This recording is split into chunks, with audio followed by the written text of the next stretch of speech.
Hello to all, hope you are good, and the topic that we are going to discuss is important board questions on vector algebra chapter 10. ये discussion हम complete कर चुके हैं.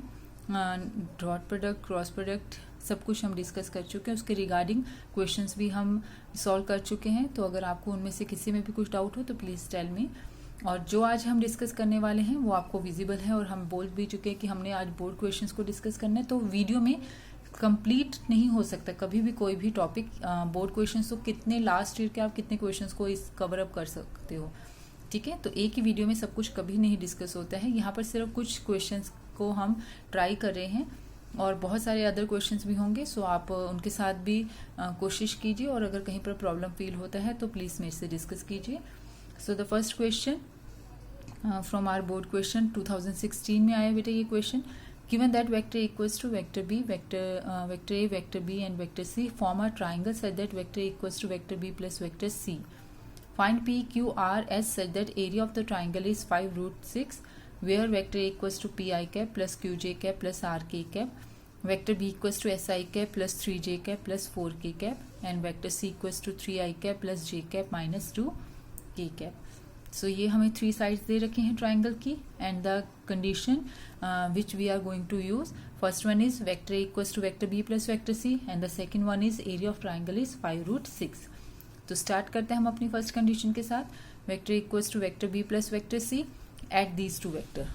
अब हम अगर इन conditions के साथ मूव करते हैं, वेक्टर ए के प्लेस पर हमने उसकी वैल्यू सब्स्टिट्यूट कर दी है वाली B plus C.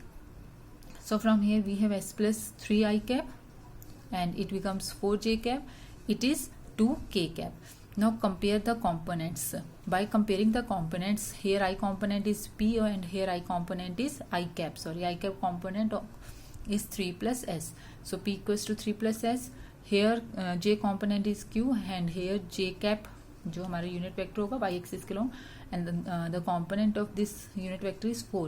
So we have q equals to 4 and r equals to 2. तो हमें Q और R की वैल्यू तो डायरेक्टली मिल गई. हमने सबकी वैल्यू फाइंड आउट करनी है. तो Q और R हमें मिल चुके हैं बट अब हमारा टारगेट रहेगा P और S फाइंड आउट करने का. अब क्वेश्चन के अकॉर्डिंग जो ये फर्स्ट कंडीशन थी हमने इसको यूज कर लिया. But we have another condition also and that condition is area of triangle is 5 root 6.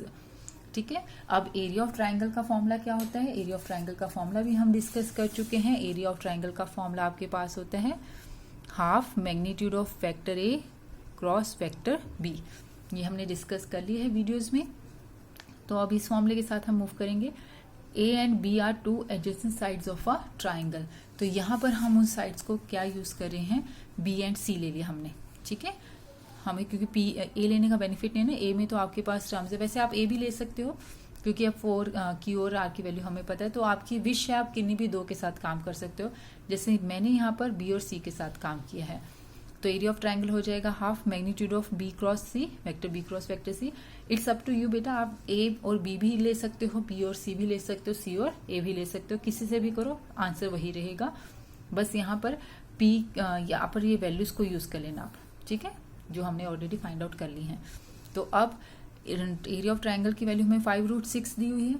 तो हमने यहाँ पर वैल्यू पुट कर दी 5 रूट 6. उसके बाद हाफ ये वाला फॉर्मूला सेम है. अब इस फॉर्मूले में वैल्यू पुट कीजिए. हमें पता है क्रॉस प्रोडक्ट सॉल्व होता है डिटर्मिनेंट मेथड से. फर्स्ट रो में I cap, J cap, K cap. Second row में हमारे पास कॉम्पोनेंट्स होंगे बी वेक्टर के and the components of B vector are S3 4. तो यहाँ पर हो गया S3 एंड 4. फिर component of C vector and the components of C vector is 3 1 minus 2. So here we put 3 1 minus 2. अब डिटर्मिनेंट को ओपन करेंगे. So I cap first row first column skip, it is -6 minus हमने introduce किया then 4. Then minus J cap, it is -2s then -12.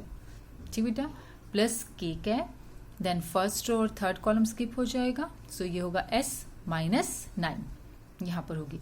ये हमने open कर ली इनकी cross product. और अब हमें फाइंड आउट करना है मैग्नीट्यूड भी. पहले इसे कंपाइल करके लिख देंगे. तो ये हो जाएगा -10 आई कैप. ये नेगेटिव बाहर अगर हम ले लेंगे तो ये पॉजिटिव हो जाएगा, यहाँ प्लस बन जाएगा. सो 2s plus 12 and into J cap. ये कितना होगा? s -9 k cap.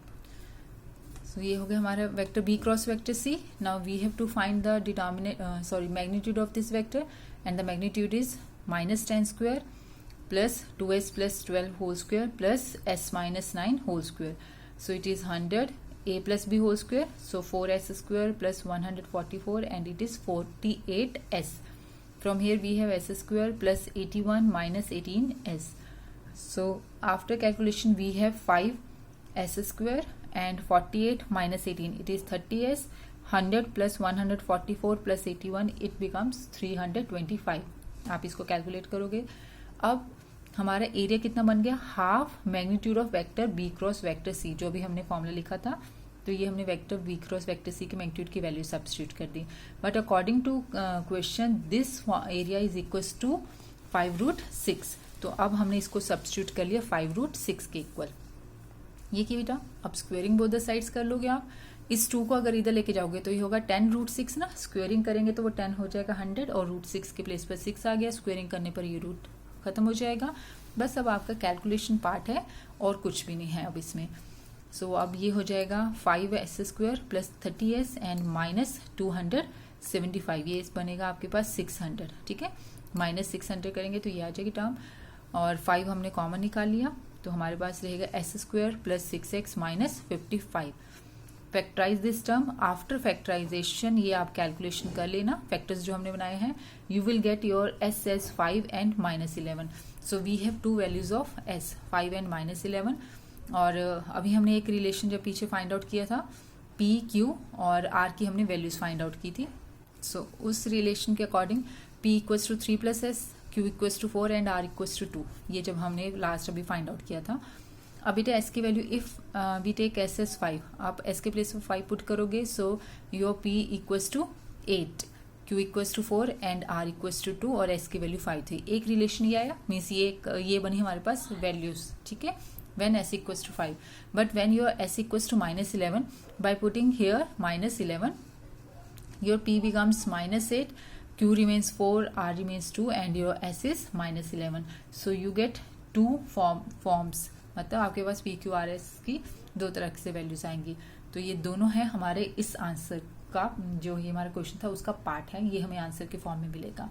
I hope easy question था, मुश्किल नहीं था. बट ये क्योंकि एनसीईआरटी में नहीं है, अगर आप सिर्फ एनसीईआरटी से मूव करते हो तो थोड़ा सा आपको उसके ऊपर सोचना पड़ेगा एग्जाम में. तो थोड़े से डिफरेंट लीग के क्वेश्चंस को भी ट्राई किया कीजिए. अब नेक्स्ट क्वेश्चन पर मूव करते हैं. सीबीएसई में 2013 में आया ये क्वेश्चन और ऐसा ही क्वेश्चन एनसीईआरटी में है, बट वो स्केलर प्रोडक्ट के साथ है. अभी मैं इसकी स्टेटमेंट रीड करती हूँ तो ये वेक्टर प्रोडक्ट के साथ है. तो बोर्ड ने थोड़ा सा ये चेंज कर दिया था. जहां आपके पास स्केलर प्रोडक्ट है क्वेश्चन में, मिसलेनियस एक्सरसाइज का ये क्वेश्चन है. और अगर आपने वीडियो देख ली होगी अब तक, जो हमने मिसलेनियस एक्सरसाइज के क्वेश्चंस डिस्कस किए उसमें मैंने आपको स्केलर प्रोडक्ट वाला ये क्वेश्चन करवाया है. अब हम वेक्टर प्रोडक्ट का क्वेश्चन करते हैं. So if the magnitude of the vector product of the vector i cap plus j cap plus k cap with a unit vector along the sum of the vector 2i cap plus 4j cap minus 5k cap and this lambda I cap plus 2j cap plus 3k cap is equals to √2. Find the value of lambda. So the question is, they are saying the magnitude of the vector product. ठीक है, जो हमने उसमें miscellaneous exercise का question जो हम discuss कर चुके हैं मिसलेनियस एक्सरसाइज वाली वीडियो में, वहां पर है, यहाँ स्केलर प्रोडक्ट है. ठीक है, सो अब वो they are saying magnitude of the vector product of the vector this with the unit vector along the sum of the vector this plus this. Means आपने इन दोनों के सम के अलोंग एक यूनिट वेक्टर फाइंड आउट करना है. उस unit vector का और इसका, ये जो वेक्टर है, ये इन दोनों के अलोंग जो इनके सम के अलोंग जो यूनिट वेक्टर आएगा वो फाइंड आउट करना है. फिर उस वेक्टर की और इस वेक्टर की आपने वेक्टर प्रोडक्ट फाइंड आउट करनी है, means cross product find out करनी है. और जो वो मैग्नीट्यूड, उसका मैग्नीट्यूड लेना और उसको किसके को रखना है आपने, √2 के. वहां से हमने वैल्यू फाइंड आउट करनी है लैम्डा की. क्वेश्चन समझ में आया आपको? सो एक तरह से आपने सबसे पहले तो इनके हम नेम लिखते हैं ताकि हम दिस करके बात मत करें. ठीक है, सो ये हो जाएगा हमारे पास let this be vector A. Second जो है इसको हमने वेक्टर बी से रिप्रेजेंट किया और जो ये थर्ड वेक्टर है वो हमने वेक्टर सी नेम लिया है. अब हमें इनके सम के अलोंग बी और सी के सम के अलोंग एक यूनिट वेक्टर फाइंड आउट करना है. तो firstly we get sum of B plus C and it is 2 plus lambda I cap plus 6 J cap minus 2 K cap, ये हमारे पास सम आया। और अब इसके लॉन्ग हमें यूनिट वेक्टर फाइंड आउट करना है। So unit vector find out करने के लिए हम क्या करते होते हैं, मैग्नीट्यूड से डिवाइड करते हैं। So find the magnitude, magnitude कितना होगा, root of 2 plus lambda square plus 6 square plus minus 2 square, ठीक है। So vector divided by the magnitude, ये रहा vector divided by the magnitude, ये आ गया ना बेटा, ये आ गया unit vector along the sum of B and C. ये हमने फाइंड आउट कर लिया, इसको आपने ओपन कर लिया तो यहां तक आ गया। अब ये आ गया आपका यूनिट वेक्टर अलोंग द सम। अब इस यूनिट वेक्टर की, यही उन्होंने बोला ना सम के अलोंग जो ये मिलेगा, इस यूनिट वेक्टर की आपने इस ए वेक्टर को, क्योंकि हमने इस वेक्टर को ए का नेम दिया, ए वेक्टर के साथ आपने इसकी क्या करनी है, क्रॉस प्रोडक्ट, फिर मैग्नीट्यूड फाइंड आउट करके रूट 2 के को रखना है। तो हम स्टार्ट करते हैं यहां तक करके। तो ये हमारा क्वेश्चन, आपने वेक्टर ए की क्रॉस प्रोडक्ट करनी है यहाँ पर, और सॉरी ये ना यहाँ पर क्रॉस प्रोडक्ट का सॉरी ये प्लस का साइन है, हमने इनका प्लस किया ना, यहाँ प्लस का साइन आएगा, ठीक है, ये प्लस है, ये भी प्लस है बेटे, कंफ्यूज नहीं होना है, यहाँ भी प्लस है, ठीक है। तो ये हम फाइंड आउट कर चुके हैं ऑलरेडी, और हमने वेक्टर ए के साथ इसकी क्रॉस प्रोडक्ट करनी है। तो हमने वेक्टर ए की वैल्यू सब्स्टिट्यूट करी और इस टर्म की वैल्यू सब्स्टिट्यूट की, जो अभी हमने पीछे फाइंड आउट किया है, इक्वल्स टू रूट 2। अब आपने मैग्नीट्यूड को रूट 2 के इक्वल रखा है क्वेश्चन के अकॉर्डिंग, और मैग्नीट्यूड सिर्फ किसका फाइंड आउट होता है, वेक्टर क्वांटिटी का फाइंड आउट करते हैं। ये तो एक नंबर होगा, ये भी तो मैग्नीट्यूड है, ये तो एक नंबर है, इसको एज इट इज में रहने दिया। आपने बेसिकली ये जो दोनों है इनकी क्रॉस प्रोडक्ट करनी है और उसका मैग्नीट्यूड फाइंड आउट करना और उसको रूट 2 के इक्वल पुट करना है, ठीक है। अब हम करते हैं इन दोनों वेक्टर्स की क्रॉस प्रोडक्ट करना है, सेम वही प्रोसेस डिटर्मिनेट मेथड से हम मूव करेंगे। सो जब हमने इसकी क्रॉस प्रोडक्ट करनी है, first row I cap J cap K cap and the components 1 1 1, ये हमारी सेकंड रो में आ गए। फिर 2 प्लस लैम्डा 6 एंड माइनस 2, ये हो गए थर्ड रो में। इसे ओपन करते हैं। So I cap first row and first column skip, -2 minus sign हमने इंट्रोड्यूस किया, देन 6, फिर minus J cap first row second column skip, -2 minus of 2 plus lambda, तो होगा -2 minus lambda plus K cap, और ये होगा 6 माइनस ऑफ 2 प्लस लैम्डा, तो होगा -2 माइनस लैम्डा, ब्रैकेट ओपन कर दिया हमने। So it becomes -8 I cap, it is -4 minus lambda, वो माइनस हमने कॉमन ले लिया तो 4 प्लस लैम्डा रहेगा, and it is 4 minus lambda, ठीक बेटा। ये आगे हमारे पास vector product of these two vector, इन दोनों वेक्टर्स की vector product, but we have to find its magnitude, इनका मैग्नीट्यूड फाइंड आउट करना है। सो इनका मैग्नीट्यूड जब आप फाइंड आउट करोगे, यहाँ मैग्नीट्यूड पुट करना है ना वैल्यू में, मैग्नीट्यूड कितना होगा, -8 square plus 4 plus lambda whole square plus 4 minus lambda whole square over the root, वो हम यहाँ पुट करेंगे, ये टर्म सेम रहेगी, ये टर्म भी सेम रहेगी। तो अब आपका क्वेश्चन कुछ ऐसा नजर आएगा आपको, ठीक है। मैग्नीट्यूड सब्स्टिट्यूट कर दिया, डिनोमिनेटर सेम और राइट हैंड साइड भी आपकी सेम। अब हम क्या करेंगे, सिर्फ squaring both the side, squaring करेंगे तो ये रूट सब जगह से कैंसिल हो जाएगा। सो ये बन जाएगी हमारे पास आफ्टर स्क्वेयर टर्म, स्क्वेयरिंग करने के बाद। अब डिनोमिनेटर को आप ले जाओ दूसरी तरफ और न्यूमिनेटर में स्क्वेयर ओपन कर लीजिए। सो स्क्वेयर ओपन किया 16, ये हो जाए 64, 16 plus lambda square plus 8 lambda, 16 plus lambda square minus 8 lambda, और डिनोमिनेटर सेम है। अब जो न्यूमिनेटर है आफ्टर कैलकुलेशन वो हो जाएगा 2 लैम्डा स्क्वेयर प्लस 96, क्योंकि ये 8 लैम्डा और ये 8 लैम्डा गेट कैंसिल। सो ये आपके पास रह जाएगी इतनी टर्म। अब हमने डिनोमिनेटर दूसरी तरफ ले गए और after calculation you will have lambda S 1, आपके पास लैम्डा की वैल्यू 1 आ जाएगी, ठीक बेटा। इजी है, ये भी बहुत इजी टर्म है, बस आपने कुछ बेसिक टर्म्स को माइंड में रखना होता है, उनके बिहाफ पर अगर आप मूव करते हो ना तो आपको, मतलब कंसेप्ट वही है, कंसेप्ट कुछ चेंज नहीं हो रहा होता है, बस लैंग्वेज के अकॉर्डिंग कैसे कैसे टर्म्स को यूज करना है वो आपने माइंड में रखना है। Now move to the next question, and the next board question is, ये सीबीएसई में 2016 और 2009 में आया है।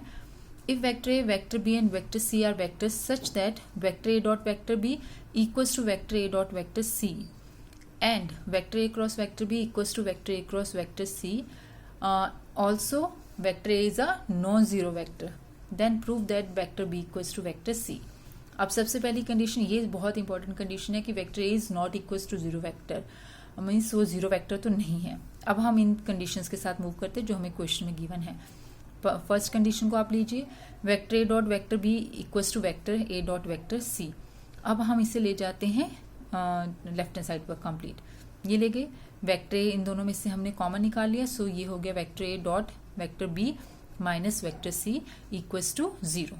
ठीक है बेटा, ध्यान रखना है यहाँ 0 लिखना है, 0 वेक्टर नहीं, क्योंकि स्केलर प्रोडक्ट हमेशा एक स्केलर क्वांटिटी होती है, डॉट प्रोडक्ट एक स्केलर क्वांटिटी है।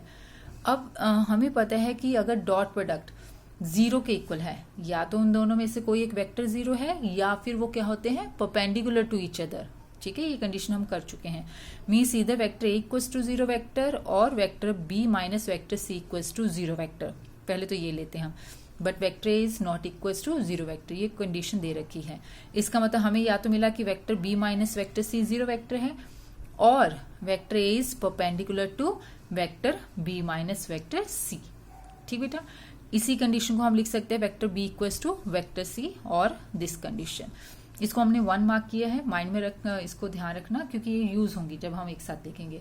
अब हम सेकेंड कंडीशन के साथ मूव करते हैं। Vector A cross vector B equals to vector A cross vector C. Again इस पार्ट को भी हम लेफ्ट हैंड साइड पर ले जाते हैं, और लेफ्ट हैंड साइड पर ले जाओगे तो यहाँ तक आपके पास कंडीशन आ गई।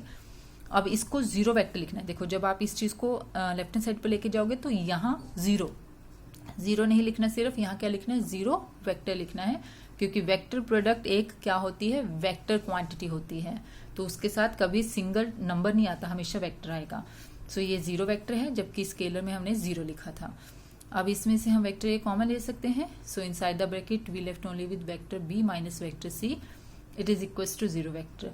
Again if the cross product of two vectors is equals to 0 vector, that means either first vector equals to 0 vector or second vector equals to 0 vector, or if these vectors are non-zero, तो cross product कब 0 होती थी? if these two vectors are parallel to each other।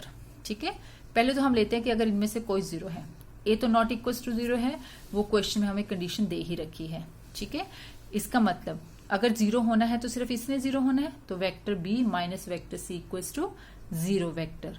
ठीक है, ये condition हो सकती है, या कंडीशन क्या हो सकती है कि ये दोनों वेक्टर्स क्या है पैरेलल। क्रॉस प्रोडक्ट के 0 होने का मतलब पैरेलल, और डॉट प्रोडक्ट के 0 होने का मतलब क्या होता है परपेंडिकुलर। सो बेटा, हमारे पास कंडीशन जब हमने इसको 0 वेक्टर के इक्वल रखा, means vector B equals to vector C और vector A is parallel to vector B minus vector C. अब 1 उसको मार्क किया था, ये सेकेंड। अच्छा, जो 1 था, 1 के अकॉर्डिंग कंडीशन ये आई थी हमारे पास कि इधर vector B equals to vector C और vector A is perpendicular to vector B minus vector C. और सेकंड के अकॉर्डिंग कंडीशन आ रही है कि इधर vector A equals to vector B और vector B equals to vector C, और यहाँ पर भी vector B equals to vector C और vector A is perpendicular to vector B minus vector C. And second से हमारे पास कंडीशन आ रही है कि vector B equals to vector C और vector A is parallel to vector B minus vector C. क्या ये दोनों एक साथ पॉसिबल है कि कोई वेक्टर परपेंडिकुलर भी हो आपस में और पैरेलल भी हो? No, it is not possible. At a time दोनों पॉसिबल नहीं है। इसका मतलब कौन सी कंडीशन पॉसिबल है? Vector B equals to vector C, और यही हमारा लास्ट रिजल्ट था जो उनको हमसे चाहिए था। ठीक है, एक बार क्वेश्चन से दोबारा गो थ्रू होना, डाउट हो तो मुझे मार्क करना, फिर मैं आपको बता दूंगी कि कहाँ पर क्या प्रॉब्लम आप फेस कर रहे हो और कैसे उसको सॉर्ट आउट करना है। चलो अब नेक्स्ट क्वेश्चन पर मूव करते हैं। सीबीएसई में ये बेटा 2012 और 9 दोनों टाइम आया है, और ये क्वेश्चन क्या है आपके पास? If vector A cross vector B equals to vector C cross vector D and vector A cross vector C equals to vector B cross vector D, then show that vector A minus vector D is parallel to vector B minus vector C, where vector A is not equals to vector D and vector B is not equals to vector C। ठीक है, इस condition को अब हमने mind में रखना है और हमने बताना है कि ये दोनों वेक्टर्स पैरेलल हैं। ठीक है, अच्छा पहले अगर इस कंडीशन से हम मूव करते हैं, vector A is not equals to vector D, it means कि अगर सपोज ये इक्वल होते, इट मीन्स अगर आप इस डी वेक्टर को उधर ले जाते हो तो क्या बनेगा? Vector A minus vector D is not equals to 0 vector. ठीक है, पहली कंडीशन तो ये बनी, if vector A is not equals to vector D, it means vector A minus vector D is not equals to 0 vector. So ये एक no 0 vector है। Similarly यहां से क्या आएगा? Vector B minus vector C is not equals to 0 vector. So ये भी एक नो 0 वेक्टर है। ये दोनों नॉन 0 वेक्टर्स हैं। अब नॉन 0 वेक्टर्स पैरेलल कब होते थे? जब उनकी क्रॉस प्रोडक्ट जीरो वेक्टर के इक्वल हो जाए। ठीक है, पैरेलल का केस मतलब क्रॉस प्रोडक्ट और परपेंडिकुलर का केस मीन्स डॉट प्रोडक्ट। तो हम इनकी क्रॉस प्रोडक्ट से स्टार्ट करते हैं। अगर ये लास्ट में जीरो वेक्टर के इक्वल आ गया that means these two vectors are parallel to each other, क्योंकि ये नॉन जीरो वेक्टर्स है, वो हमें इन कंडीशन से समझ में आ गया। तो बस स्टार्ट करो अब इसको, ब्रैकेट ओपन कीजिए, vector A cross vector B minus vector C, similarly minus of vector D cross vector B minus vector C. इसे ओपन करेंगे तो A vector cross B vector, it is minus of vector A cross vector C vector, it becomes minus of D vector cross B vector and it is plus D vector cross C vector. ठीक है, अब यहां तक करो। ये मैंने यहाँ पर कट कर दिया क्योंकि इससे ज्यादा इजी अभी जो स्टेप लिख रहे हैं वो ज्यादा इस स्टेप के कंपैरेटिव इजी था।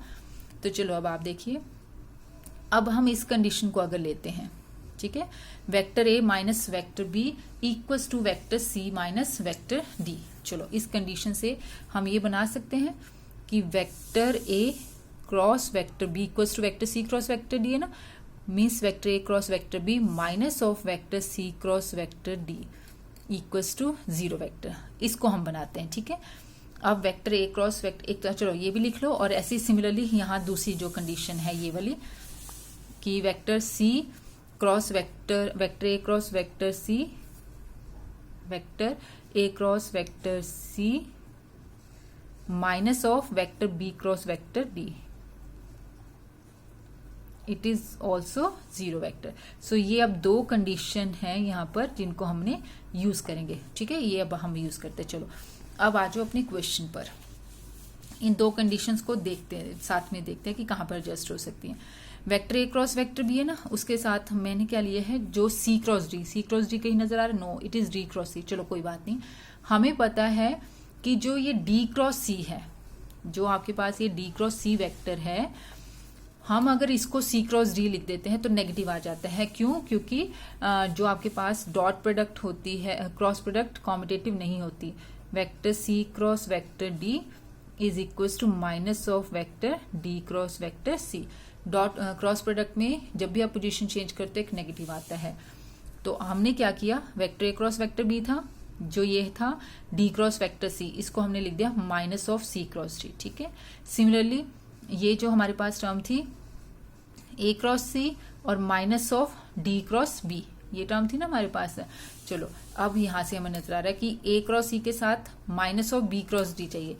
ए क्रॉस सी तो है, अब बी क्रॉस जो ये डी क्रॉस बी है, अगर हम पोजीशन चेंज करेंगे तो क्या बनेगा, बी क्रॉस डी, तो वो नेगेटिव होने की वजह से टोटल आंसर क्या हो जाएगा, पॉजिटिव। ये देखो ये पॉजिटिव है और ये वाली टर्म नेगेटिव है। जो ये बीच का स्टेप है ना, इसमें हमने कुछ नहीं किया, देखो मैंने ऐसे सबको एज इट इज में लिखा है। पोजीशन चेंज कर दी तो ये पॉजिटिव, इसमें पोजीशन चेंज कर दी तो ये नेगेटिव। ठीक है, और फिर हमने इस फर्स्ट और फोर्थ को एक साथ लिखा है और ये सेकंड और थर्ड एक साथ लिखे हैं। ठीक है, अब ये देखो vector A cross vector B और vector C cross vector D, ये क्या है, जीरो वेक्टर। ये हम प्रूफ कर चुके हैं, तो इसके प्लेस पर जीरो आ गया। Similarly vector B cross vector D and vector A cross vector C भी क्या है, जीरो वेक्टर। नेगेटिव कॉमन निकाल लोगे ना, नेगेटिव कॉमन निकालोगे तब भी वो जीरो वेक्टर ही रहना है। ठीक है, और दोनों जीरो वेक्टर है, इसलिए टोटल सम भी क्या हो गया, जीरो वेक्टर। आई होप समझ में आ गया होगा। कुछ नहीं हमने सिर्फ किया, हमने अपने ही क्वेश्चन को इसी को थोड़ा सा स्मार्टली यूज कर लिया, और कुछ भी नहीं हमने यहाँ पर किया। हमें पता था ए क्रॉस डी के साथ, ए क्रॉस बी के साथ सी क्रॉस डी ही लेना है, तो हमें पता था इन दोनों को यूज करना है। सी क्रॉस डी बनाने के लिए इसकी पोजीशन चेंज कर दी तो नेगेटिव आ गया, और ए क्रॉस सी के साथ बी क्रॉस डी लेना था। ए क्रॉस सी तो है ही है, वो एज इट इज में लिखा, और बी क्रॉस डी नहीं था, पोजीशन चेंज कर दी तो माइनस माइनस प्लस हो गया बस। फिर इन दोनों को एक साथ रखा, फर्स्ट और फोर्थ को एक साथ रखा, सेकंड और थर्ड को एक साथ रखा। ये भी जीरो है, ये भी जीरो है, क्योंकि ये हम प्रूफ कर ही चुके हैं कि ये जीरो है इन कंडीशंस के बिहाफ पर।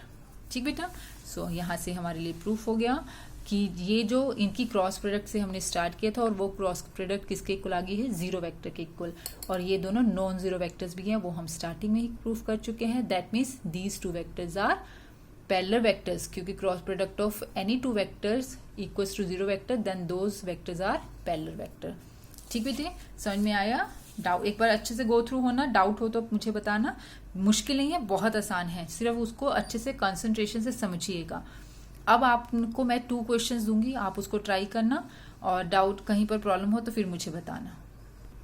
अब फर्स्ट क्वेश्चन है, सीबीएसई 2012 में है और ऐसा आपके पास एनसीईआरटी की मिसलेनियस एक्सरसाइज का लास्ट एग्जांपल है। ठीक है, यहाँ पर डिजिट्स चेंज किए हुए हैं, तो आप वहां से भी कुछ हेल्प ले सकते हो और फिर भी कहीं डाउट हो तो फिर मुझे बताना। If vector alpha equals to this and vector beta equals to this, then express vector beta in the form of beta 1 plus beta 2, where beta 1 is parallel to alpha and beta 2 is perpendicular to alpha. और आपका answer ये रहेगा, means beta 1 की value ये होगी और beta 2 की value ये आएगी हमारे पास। ठीक है, और बीटा वेक्टर को हमने बीटा 1 प्लस बीटा 2 में एक्सप्रेस भी कर दिया।